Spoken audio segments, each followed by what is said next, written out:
Welcome back, champions, to the Unitard Dies in the Banner Saga. Now, right after the last battle, I quit the game thinking it would save, and it didn't save, so I just had to refight the battle before. And what's interesting to note is the battle was totally different. There was different enemies, we were set up in a different spot, which means there is a ton of replay value in the game because it's going to be different. And just because you fought one battle doesn't mean at the exact same point in time you will fight that battle again. That's kind of cool. However, for recording purposes, wasn't awesome because things might be a little bit different in terms of if anyone leveled up and who got the kills and whatnot. But I did beat it fairly easily, so not a big deal, but just for note, things may be a little different than they were at the end of the last match.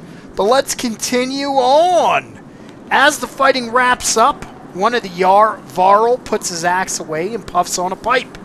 "Hackin'," he greets you. "Glad you saw our signal."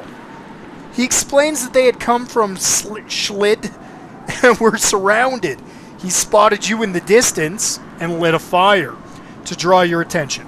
At the risk of drawing the dredge as well, back at the caravan, their sizable detachment joins your ranks. So we just went up to 1,000 Varl. Dude, we are an army. A giant army. Mauger comes to you privately. "I've seen some of the warriors disappearing," he says. "At first, thought it was my imagination. Now I'm certain several have gone missing. Mostly men, but some Varl too. Can't quite figure it. If it's abandonment, you can't let it stand." Okay. So, something weird's going on. We can have Mauger question the ones who have returned, demand answers personally, make an example of a few, ask Lubine if he knows anything about this, have Mauger watch, and follow anyone. We're going to demand answers personally. Maybe they'll respect me, maybe they won't. You called the named Varl to your tent to demand an explanation. They tell you they saw Lubine's men going back to the wrecked wagon to gather gold and followed. They admit to taking some for themselves. Okay, well, they disobeyed me, so I can't just let that go. I'm going to punish them and speak with Lubine. "I ordered it," says Lubine when you confront him. "I sent my men to bring back gold from the cart you left behind. If you have a problem with your warriors joining them, maybe you should keep them under control." Alright, well, you know what? This little brat is causing some problems here. I'm gonna pummel him. Tired of his snotty attitude. Maybe I shouldn't. Demand he turn over the loot? And then if he doesn't, we're gonna pummel him. "No," he says unflinchingly. Mauger pulls you aside. He has no claim to the gold, but he takes no orders from us, either. Like it or not, he's an equal. They'll repay us when this is over, and you'll look the better for it. Lubine folds his arms. I want to hit him. I really do.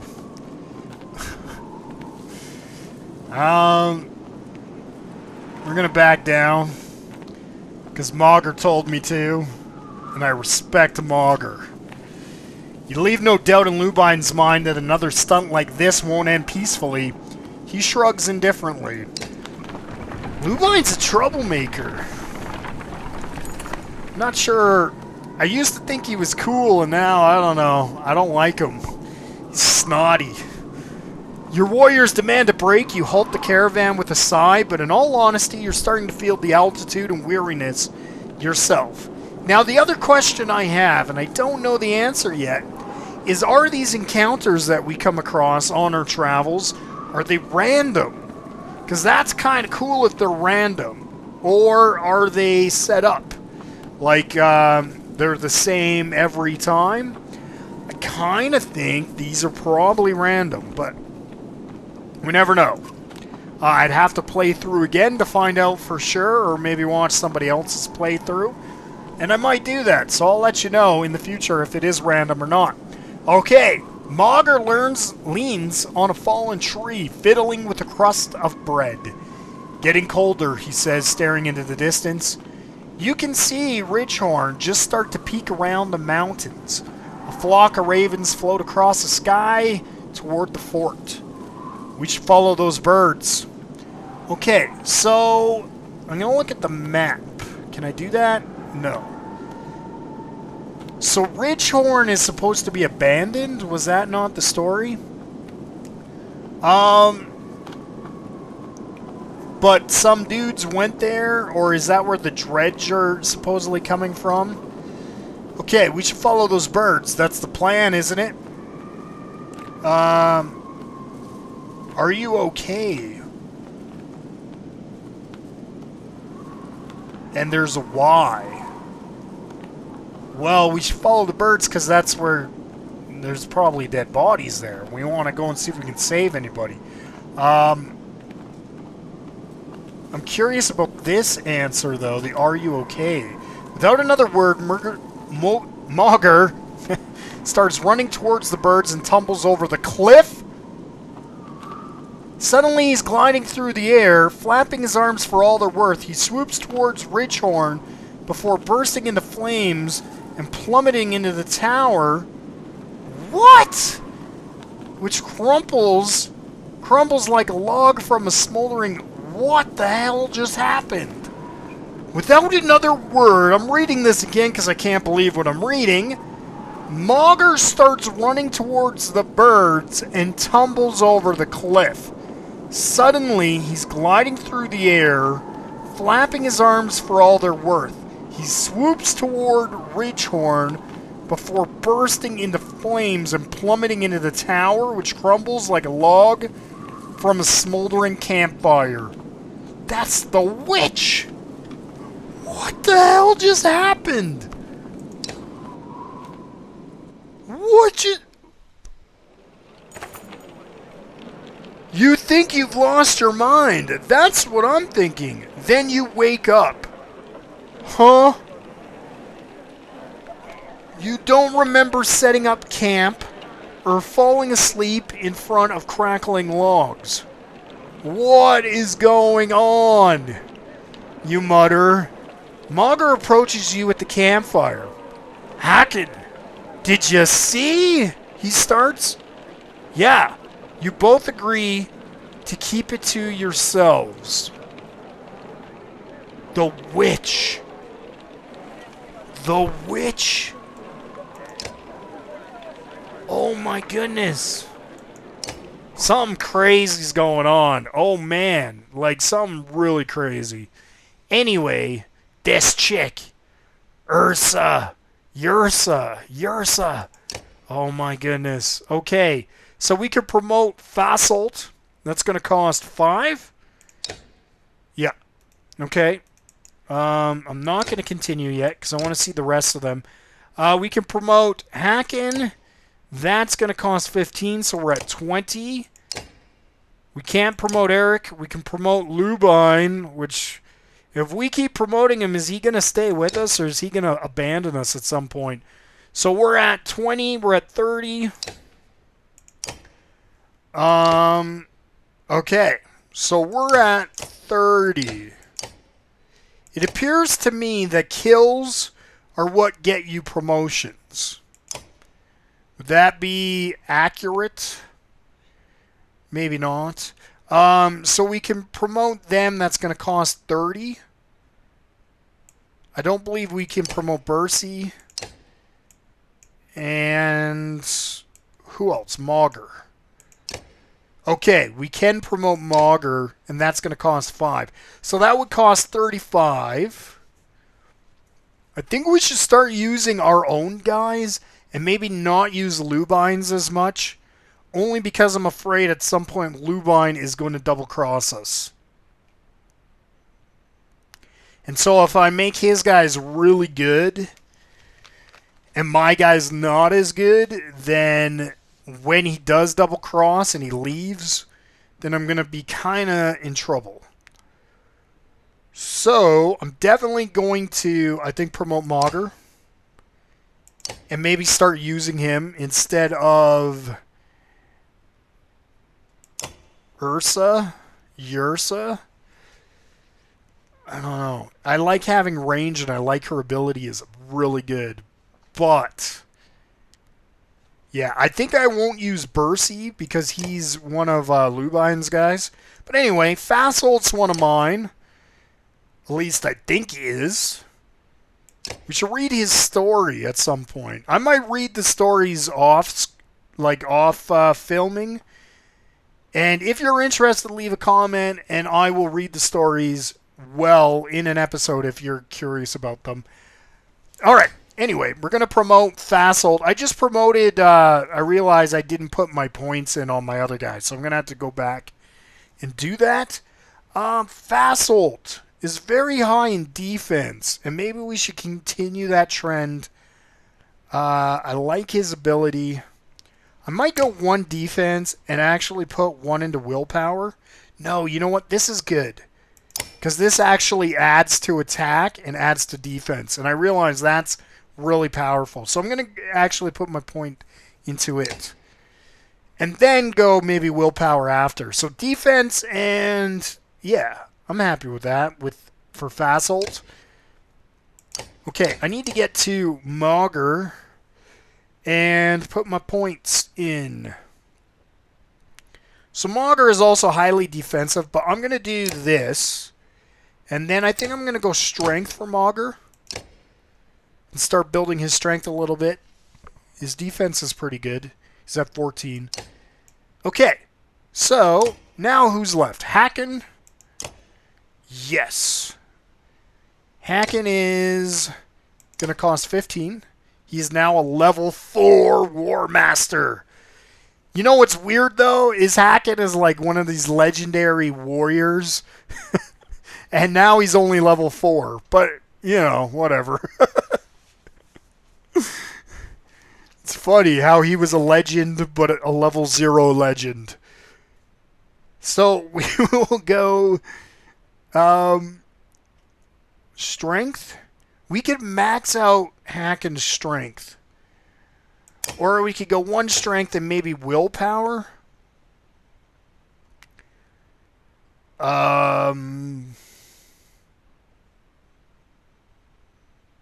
I like that. I think that's balanced. Okay. Lubine. Oh, I don't even want to promote this little brat. Oh, how I hate thee now, Lubine. I wanted to like you. I was rooting for you to turn good. But it's not happening. It's not happening. But we'll raise his strength and also his willpower. Okay. Good deal. And those are all the characters that we can raise for now. All right. That is good.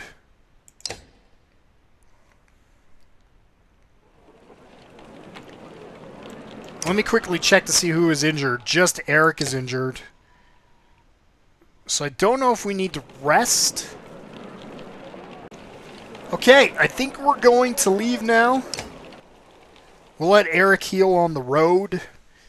We don't want to waste supplies because now we got a ton of guys and our supplies are going to start to go down pretty quick. Okay, I'm sure you've seen them, Mauger says, but we're being followed. Dreads have been on our asses since we left the Godstone. Lots of them. I'm sure there's plenty in front of us too, but we're just half a day out from thick woods. We might lose them there. I don't think it's a good idea to stop. No, stop and get everyone ready for a fight.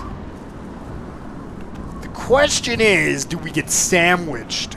If we hit the woods and there's a big ambush there, then the guys following us could sandwich us. But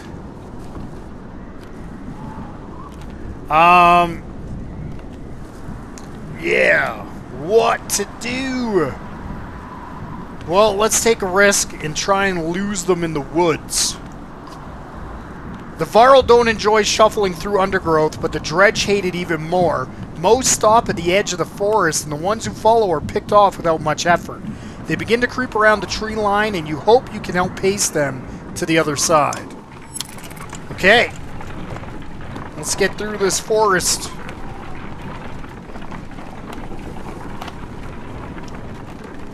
I do want to battle, but we have to kind of keep moving. Deep inside the woods, you get the distinct sense the Dredge have more or less surrounded you, and in great numbers, of course. We should have stopped. Their dark shapes create unsettling patterns as they slide between the trees in every direction. Any ideas, Mogger? We're going to wait them out, get the others ready to fight. We're going to ask Mogger for ideas. Yeah, pray to whatever god you like. There's more of them waiting on the other side of the woods than we've seen so far. We may be seriously outnumbered, especially if we wait. Okay, Ursa appears unexpectedly.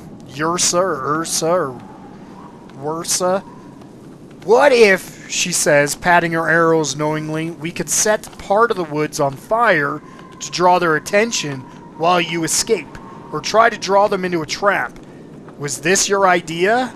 You ask. She shrugs innocently. Well, I don't trust her, but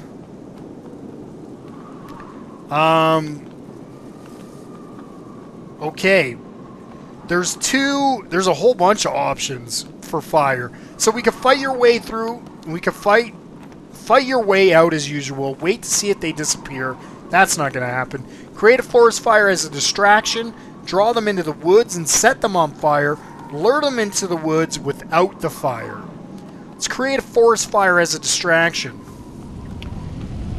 You escort Ursa about an hour's trek to the far edge of the trees, where she sets up a few soaked rags in key locations. With a volley of flaming arrows, the rags catch in dramatic fashion, sending the area up in flames despite the thickening snow. You hightail it back to the caravan, where Mogger is already reporting the Dredge are heading toward the fire. Ursa cackles with delight, all but reinforcing the nickname the Varl had given her as the Witch. Okay. After a long half hour, their numbers have thinned. Better get out of here before that really spreads, suggests Mogger. You break through the trees and plow into the Dredge, who remained behind, hoping to cut through them before the others notice. Okay, a fight seems inevitable. You take a quick head count. There must be at least 741. They keep getting bigger, but we do as well. We, far outnumber them. Okay, they don't look excited. Let's charge! It's been working for us so far. We're rushing into battle. You gather your allies. Huh. Well, we have Mogger in now. And Lubine is still in. Ursa's still in. She is helping us. I'm just worried about them. Well, we'll keep going.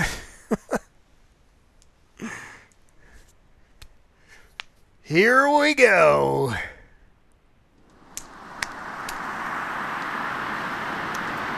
This doesn't look terrible. These little guys are pretty easy. And that guy's not as hard, or not as easy, but he doesn't hit very hard. You know what's better? Okay, let's move them out of the way for a moment. Let's move Hacken over here, because I think he can rush right to this guy and take him out. And I think we can take out those guys pretty easily. We don't have Gunnulf in. Oh no.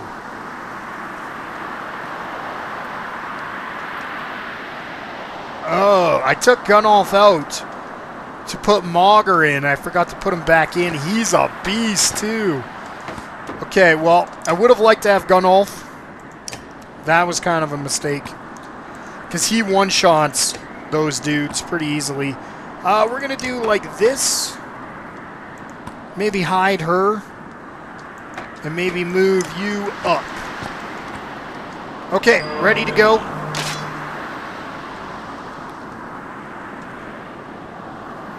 Well, we might as well... Let's not move in.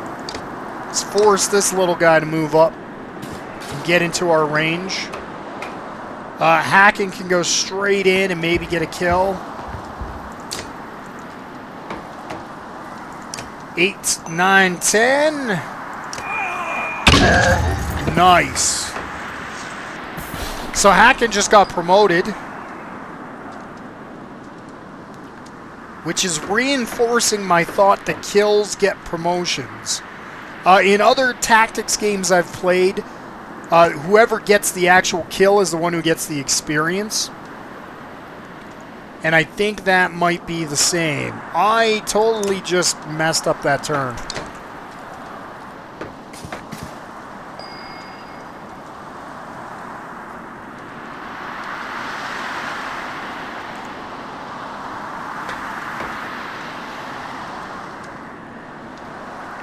Well,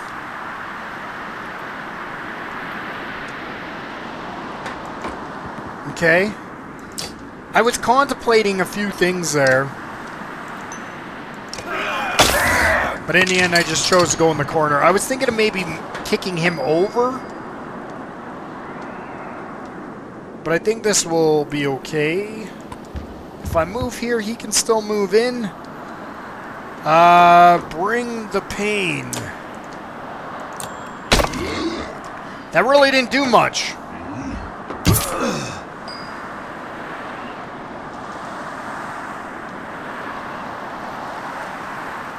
Can she shoot from there? She can. Okay, and you know what's better though?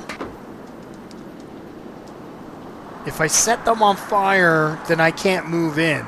So maybe that's not better. I was thinking of that. I like her ability, but it is something we have to worry about a little bit. Maybe if I set it on the corner here?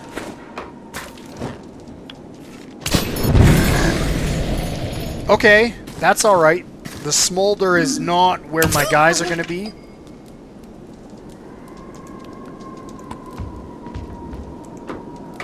I can only do 3 damage. I can, however, use his ability on this guy to prevent him from attacking her.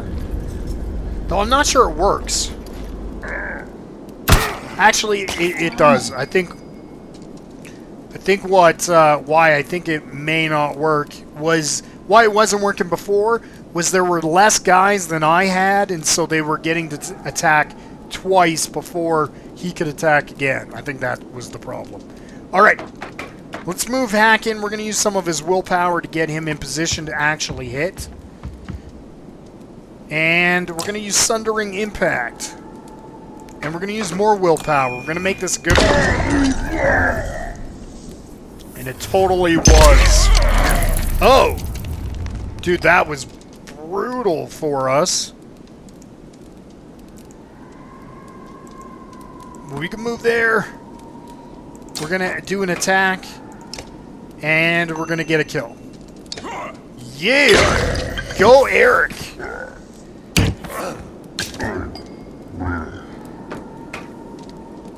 Lubine can actually move into position also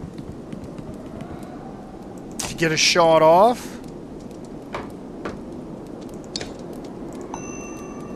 And we're going to do that for 4 damage.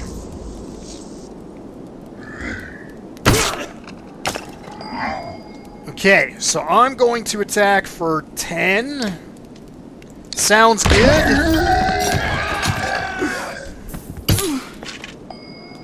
Yours is almost dead, but she's not dead yet. So we're going to move her out of the way. Yeah, she's going to be fine. Let's try to ensure a kill with one of our Varl. And indeed, we get it. Success! You take a moment to survey the battlefield. The enemy is being pushed back all the way down the line. Thanks again, champions, for watching me, the Unitard. In the Banner Saga, we had a successful battle. There was a lot of story going on in this episode. A lot of things happening. I don't trust Lubine. I don't trust the witch. But I don't know what to do about it yet. We'll have to keep our eye on them. Join me next time where we are going to continue probably this battle. I have a feeling we get to pursue, and I'm going to do that. So check out the next episode to see the battle continue. I will see you all next time.